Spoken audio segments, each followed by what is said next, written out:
Okay guys, and welcome to the nice little party. Now today's video is going to be what hardware I'm using for Pfsense again, but I did some upgrading. What's on your screen right now is a Dell Edge a Dell Power Edge 210, okay, and it's a single core older model server that's pretty much enterprise equipment. Okay, now I've uncovered the CPU. This is basically the heat sink for it right here where my mouse clicker is. And then there's two static pressure fans. Basically, these are more for forced induction. These aren't just for air like you traditionally would have in a case. These are designed to push air like a wrecking ball. Okay, they are not quiet. They're not perfectly quiet or anything like that. It's actually kind of noisy. I mean, it's in the hallway right now, and I don't even think it's picking it up in the fan at all.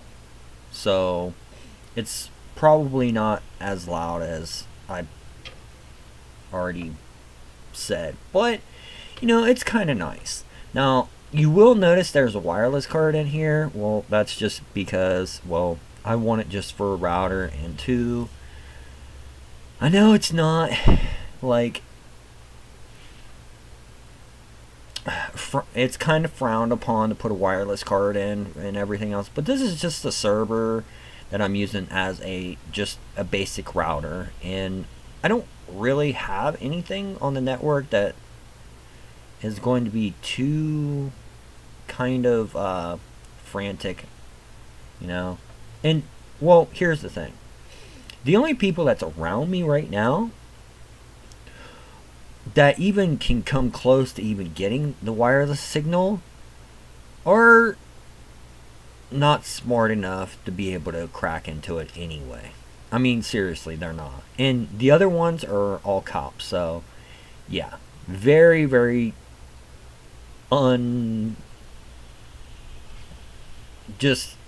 it's highly unlikely that I'll have problems with it. And besides, anytime you get outside of your home anyway, that's when it usually drops off to an unreadable problem anyway, because walls and stuff with signals.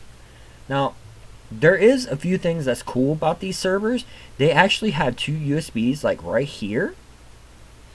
In my other photo, you can probably see it better. Right here, 1 and 2. Sorry, it's not like 1080p, like really, really good. It's taken on my shaky hands and everything. Now, you can see I do have a remote. I've only got 8 gigs of RAM in this just because it's a router. It doesn't need a whole lot. But I can always put, like, I think this thing can easily do like 50 gigabytes of RAM or something. It's some crazy stuff if you really wanted to. You can slap 4 8s in it and it'll be perfectly fine. It's DDR3. Right now I have a small dual core in it right now, an i3. It came that way, but let me just discuss why I bought this that way. You don't need a whole lot of performance when it comes to a router. Secondly, this thing runs at 1% like all the time. In a minute we'll see those and you'll understand that this isn't like a problem for it. It actually has more RAM than it will actually need. 8 gigs is plenty. Now, if I were to make this a Plex server or maybe use some virtualization, I'm definitely going to be upgrading. But I plan on doing that later. I'm planning on using a R10 Power Edge, just the big brother of this. Okay, the Power Edge, this is a 210. I'm going to be upgrading to a 710. Okay, Now there's USBs and a port and stuff, and you know, yes, I could use a regular PC, but here's the thing about servers that most people do not know unless you actually been doing reading and things. Okay, one, this servers are designed to step down and use a lot less power than probably people think. Okay, later on, I will be once I ordered a little watt meter so we can plug it in, and I will basically show you exactly how much watts this uses, and it's not a super high amount. And the other thing that I like about this is this right here has a few features that I actually enjoy that it has. If we go over to our Pfsense routing location, notice how I have no wireless signal, and I just did this for discovery. If you ever have this problem where it gets this address and this is completely unusable for you, there's a little trick to make it grab another IP if you're on the internal network like I am. See, I'm on the optional interface. See, I can always turn this off. I can literally turn it off. I won't right now because it'll disconnect my computer off, you know, and I won't be able to get back into it unless I plug it directly in with cord, which this is what I usually do anyway. But just for demonstration purposes, go into your WAN connection right here. Since I ain't got internet, it likes to do this, okay? Go into your WAN connection. Don't do anything. Don't do anything. Just hit save and hit apply, okay? Now, as soon as this runs down and does this stuff, you go to your thing, bam. DHCP is refreshed and it gets its lease. You grab an IP, you know, the drill, all that good stuff. So now I've got an IP address for it. And guess what? I got my internet back. That's all you have to do if you ever have that issue, okay? Now, as I said, I have a little i3 in it. Now, you're probably thinking, why'd you do this? Why, War? You need performance and stuff. Yes and no. This thing, for performance reasons and everything, it runs at 40 degrees, okay, which is super cold for it anyway. And I know it works because it moves. Okay, 1%. Now, you're probably asking, this thing, ooh, it said 2. Wow, 2%. I rarely ever see that thing move. I'm serious. I don't see it move really. But anyway, for the most part, it's working. Now, 1%, ooh, 41 degrees. That's kind of weird. Oh, now it's 39. Okay, so it's doing that. I like to see the bits, okay, optional. This is a very good thing. And thermal sensors, if it's got something, I want to view it, okay, just because if you ever see an abnormal thing out of it, I want to be able to correct it and stuff. Now, I had to turn it down, turn it off, so that I could take the pictures for you guys and stuff. And this CPU, this is an 1155 CPU. I have right behind, well, not behind me, but right across from me, I have an i7, I think 3740. But what it is an i7 that's got 8 threads. Okay, it's good for gaming and things. And I also got an i5 CPU as well, and it's a 4-threaded quad core. The i7's a quad core as well. They both will fit in this machine and work just perfectly fine. I have not upgraded it just because I haven't had the need yet for the built-in CPU encryption. Now, I probably will later, especially if I go live streaming and stuff, because I believe it'll bump up my CPU a little bit, my temperature a little bit. But like I said, this thing hardly ever moves off 40 degrees, which, if you know, take these two are the only thing that's doing this big CPU block right here. Okay, it's forcing the stuff, so you kind of expect it to. And this thing is only like, what, maybe 2 inches, 1.5 inches in height. It's like it's actually quite wide and quite long. I don't know the exact measurements of it, but you get the gist that it fits all this stuff in a nice compact thing. Now, what I love about it is you can see every release that you got, my Android, my other stuff. You can see if they're offline and see if they're online. And the best thing is, if you wanted to turn your NAS drive on, you could go in here and click the little button and it'll tell you, hey, do you want to power on computers and stuff?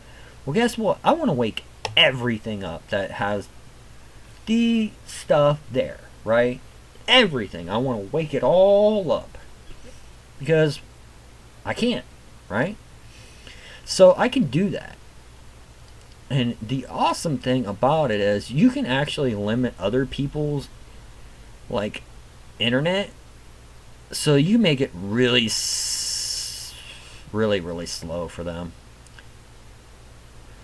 What else can we do? Oh, we can do blocking of certain websites and stuff, but that's pretty boring stuff. I mean, honestly, if you want to block somebody, just block them.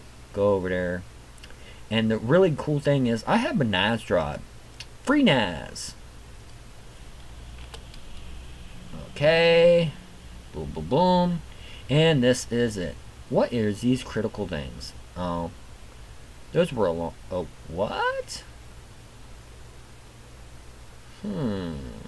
I'll have to investigate that. See, these are the type of pop-ups that I love. Offline unrecoverable sectors. And this is from A1 drive. Okay, so we go into our storage and view disk A1. That's my 1 terabyte.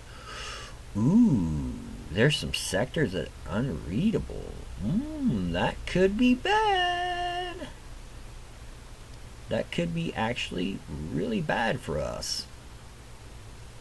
So it's hit it twice.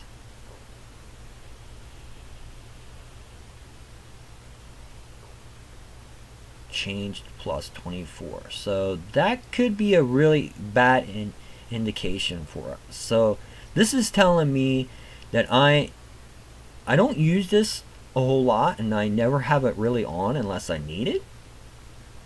But, you know, I like that the smart status is telling me, hey, my drive's about to fail, or anything of that nature.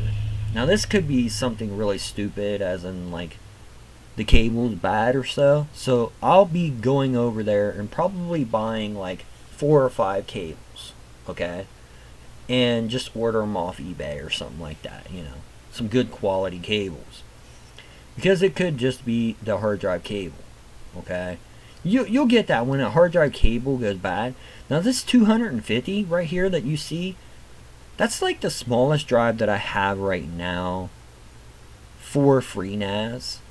So I installed it on a 250. Now, just saying, you can install this on anything that you want. I mean, the sad thing is, my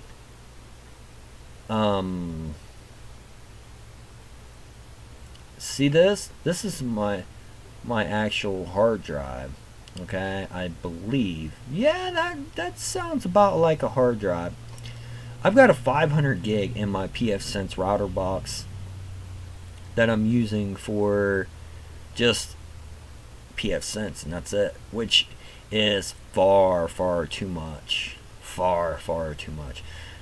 I mean, I was thinking about using a little like 20 gig SSD or something like that or whatnot, but or just like a $10 USB thumb drive. But a lot of times I come up with my buddy that gets like 250s and like 160 gigs, and nobody wants them because they're so small.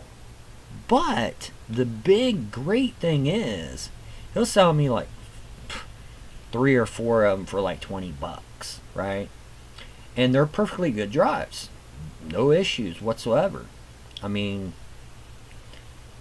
they don't tick, they don't do nothing, they're just too small. Well, the great thing is, use them for these purposes, okay? Use them for this, okay? Use them for a NAS, like a NAS operating system. And you'll have plenty of anything that you need. Because, I mean, honestly, why would you use anything less? Like, you know, load average, point 0.14 to 15 and stuff. I mean, these are the load average. Those are extremely low. I don't hardly use anything off this. Now, for my FreeNas, I like that I can do everything right here. This makes me feel good. And you know, here's the thing about it. My system, as you can see, is a FreeNas box. If I want to restart, I can restart. If I want to get a report or VMs, I don't have any VMs on this. I was actually thinking about doing a virtual machine in here for Pfsense and see how well it would work. I probably could use FreeNet. This box is different, and it's actually a computer case, a regular computer case. I'm actually thinking about using FreeNas and then use a virtual machine in here, because it only really needs one CPU core. I don't think it will ever use two, but you know, whatever. I've got it. Use it, right? Well, if I put the i5 in there and I do a virtual machine of Pfsense in this, I can have both of them all in one box, and they'll probably run just as well. The only problem is there's not very much space in that server for the 210. See, this is the drive, and underneath the floppy, the CD drive right here is the other. So there's going to be, I really can't do anything with it at the present moment besides the Pfsense box. Now there is one thing that's really good about this server that kind of is good and bad. It's got one CPU, which sucks. I want one with 2 CPUs. But the good thing about it is it has a fully supported graphics card slot, PCI Express. Not some little widget or anything like that where you have to mod it or anything else. I can literally stick a graphics card in here like this. Now I can't put the top on it, which kind of defeats the purpose, because this has to have, well, I don't think I actually have to have the top itself in there, because this has got a shield that goes over here. So yeah, I could probably leave the top off of it and put a graphics card processor in there and use it as a computer if I really wanted to. I mean, an i5 or an i7 in there, yeah, it could work. I mean, well, then you come up to the problem of power. This has a actually, I don't know what that power supply is. I think it's actually a 450 watt And the newer graphics cards, like new, only use like only require 350 watt, but the older graphics card require a lot more because the technology wasn't out to make it more conservative. So there's a little tip for you. Okay, if you're thinking about your power limits and everything else in your own computer right now, and let's say you have like a 600 watt, you know, and the video card that you have, requires a lot more. Well, the thing about it is, if it's older and you've had it a while,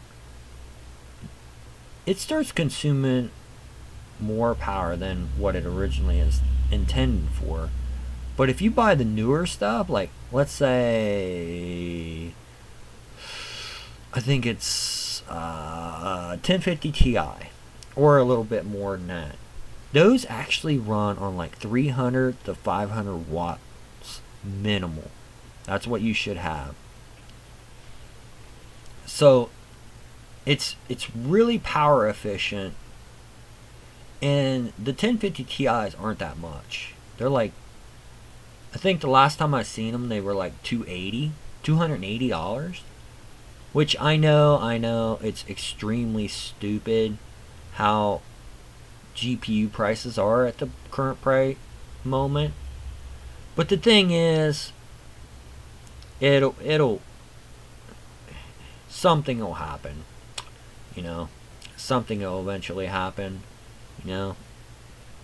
But anyway, guys, let's see. I've been rambling for 20 minutes. So, like I said, there's quite a few little things that you can do. And the good thing about FreeNas, I don't need it. Guess what? We can shut it down. And this will shut the system down. Now, the Pfsense box, if you have it set up correctly, which I don't right now, you can literally wake it back up. DHCP lease, wake it back up, and it'll actually show that it's kicked off. We'll get her where she kicks off. But that's pretty much it. It tells you number of leases, your services, your firewall. Yeah, very, very good little setup. And I don't have issues with internet anymore whatsoever. My actual internet is as fast as it comes out of the access point. Your cable box or fiber provider, the provider itself. It actually is just as fast if I go down there, plug it directly in with cable, with ether, as it is for me to run this just right over. So did you get turned off yet? Well, it will always show that you have stuff. Yep, see, it's offline. And we got our little button. Now it won't turn on back on because I don't have the BIOS set right, which is a shame. But that's I just set this FreeNas up today, so there's some bugs to work out. And also I plan on doing this with my Pfsense box as well. Have it where it is able to be turned on remotely, because if I don't, then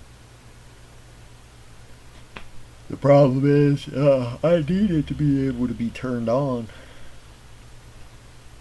to be woken up remotely. But of course, that's not that important. So anyway, as you guys know, and this is the end of the video and everything, This video will not have any ads on it whatsoever, so because I don't want to deal with YouTube's crap or anything like that. And as you can see on the screen, I do not make any money off this channel whatsoever. So there's that. Just for people that want a look into the statistics and things. Okay? This is it. Nothing special, nothing classy or anything like that. And I'm going to let you guys go. Peace out, everybody. I will have some more stuff on YouTube pretty soon. I don't know if you guys enjoy these router and networky kind of things on what you can build for yourself, or little games and things like that. We'll have some programming stuff, and we'll have other stuff. It's coming, but I'm going to definitely be labeling myself as a variety YouTuber, okay, if there's such a thing, just so that you guys know, hey, I haven't forgot about you, content's coming. But peace out. This is War, over and out, guys. Hello, insiders. This week we made some announcements about the YouTube